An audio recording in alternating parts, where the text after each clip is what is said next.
অসমৰ নিৰ্বাচন আয়োগৰ তৰফৰ পৰা আচলতে বহিৰাজ্যৰ কোনো ভোটাৰক অসমত ভোটাধিকাৰ সাব্যস্ত দিয়াৰ সম্পৰ্কত প্ৰধানতঃ যিসকল লোক ব্যৱসায় বাণিজ্য কৰিবলৈ আহি তেওঁলোকে স্থায়ী বাসিন্দা হোৱাৰ সম্ভাৱনা থকাৰ লোকসকলেও এই অধিকাৰ পাব বুলি যিটো সংশোধনী আনিব বিচাৰিছে, ইয়াক আমি CPI দলৰ তৰফৰ পৰা তীব্ৰ বিৰোধিতা কৰিছোঁ।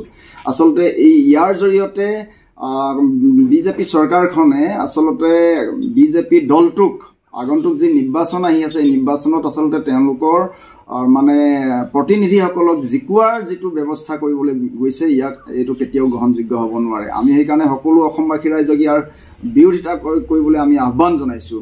যদিও সংবিধানৰ 19 নং অনুচ্ছেদ অনুসৰি যিকোনো এজন ভাৰতীয় লোকে যিকোনো এখন ৰাজ্যত গৈ মেলি থাকি বা ব্যৱসায় বাণিজ্য কৰি উপাৰ্জন কৰি তাতে থকা মেলা ব্যৱস্থা সেই অধিকাৰটো দিছে, তাত আমাৰ ক'বলগীয়া একো নাই। কিন্তু অসমৰ ক্ষেত্ৰত বিশেষকৈ আমি বহু সমস্যাৰ সন্মুখীন হৈছোঁ। আমাৰ মানে চাৰিসীমা যিহেতু মানে কেতিয়াও বৃদ্ধি নহয়, গতিকে আমাৰ সংকুচিত হৈ আহিছে। গতিকে আমাৰ মাটিৰ সমস্যা আছে, ভূমিৰ সমস্যা আছে।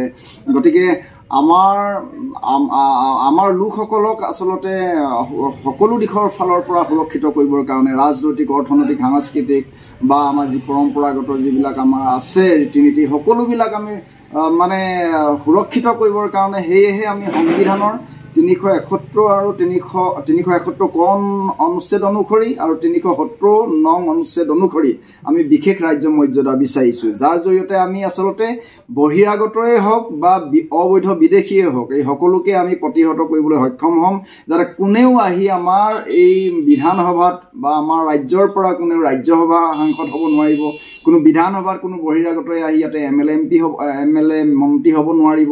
গতিকে এইবিলাক আমি সুৰক্ষিত কৰিব লাগিব। আমাৰ থলুৱা খিলঞ্জীয়া লোকৰ কাৰণে আচলতে যুগান্তৰলৈকে আচলতে সুৰক্ষিত কৰিবৰ কাৰণেই আচলতে আমি ইয়াৰ এই অধিকাৰ বিশেষ ৰাজ্য মৰ্যাদা বিচাৰিছোঁ।